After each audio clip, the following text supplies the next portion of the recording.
Microsoft office word.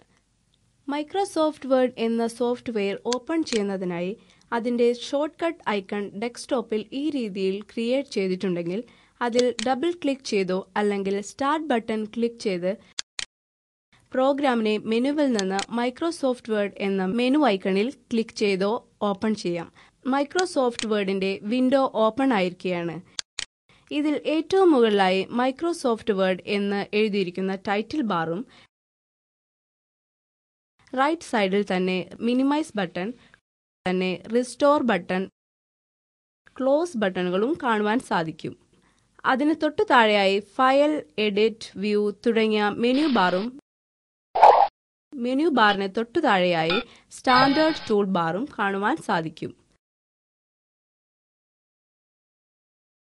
Standard tool ബാറിന് തൊട്ടു താഴെയായി കാണുന്ന ഈ ബാറിന് ഫോർമാറ്റിംഗ് ടൂൾ ബാർ എന്നാണ് പറയുന്നത്. നമ്മൾ പ്രിപ്പയർ ചെയ്യുന്ന document left side margin, right side margin, top margin, bottom margin തുടങ്ങിയവ സെറ്റ് ചെയ്യുന്നതിനുള്ള റൂളർ അല്ലെങ്കിൽ മാർജിൻ സ്കെയിൽ ആണ് ഫോർമാറ്റിംഗ് ടൂൾ ബാറിന് തൊട്ടു താഴെയായി കാണുന്നത്.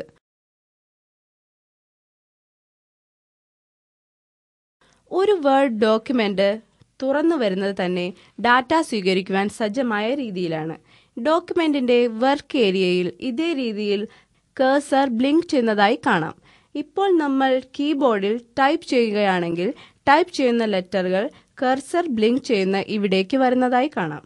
ഒരു വേർഡ് ഡോക്യുമെന്റിൽ മാറ്റർ എങ്ങനെയാണ് ടൈപ്പ് ചെയ്യുന്നത് എന്ന് നോക്കാം. എപ്പോഴും ഒരു സെന്റൻസ് തുടങ്ങുന്നത് ക്യാപിറ്റൽ ലെറ്ററിൽ ആണല്ലോ.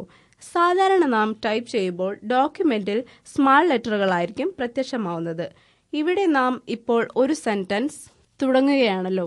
ആദ്യത്തെ ലെറ്റർ ക്യാപിറ്റൽ ലെറ്റർ നൽകേണ്ടതുകൊണ്ട് നമ്മൾക്ക് ഇവിടെ ഇപ്പോൾ കീബോർഡിൽ ഷിഫ്റ്റ് കീ പ്രസ് ചെയ്തതിനു ശേഷം ലെറ്റർ കീ ടൈപ്പ് ചെയ്യാം.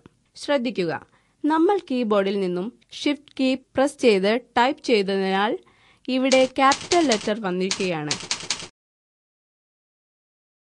ഇനി ഷിഫ്റ്റ് കീയിൽ നിന്നും കൈയെടുത്തതിനു ശേഷം നമുക്ക് വാക്ക് ടൈപ്പ് ചെയ്യാം. ഇനി ആദ്യത്തെ വാക്കിന് ശേഷം സ്പേസ് കൊടുക്കുന്നതിനായി കീബോർഡിലെ സ്പേസ് ബാറിൽ പ്രസ് ചെയ്യുക.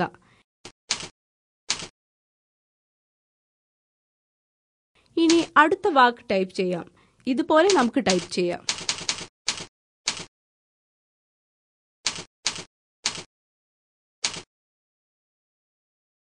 ഇനി നമുക്ക് അടുത്ത ലൈനിലാണ് ടൈപ്പ് ചെയ്യേണ്ടത് എങ്കിൽ കീബോർഡിൽ എന്റർ കീ പ്രസ് ചെയ്യുക. ശ്രദ്ധിക്കുക, കഴ്സർ അടുത്ത വരിയിൽ വന്നിരിക്കുന്നതായി കാണാം.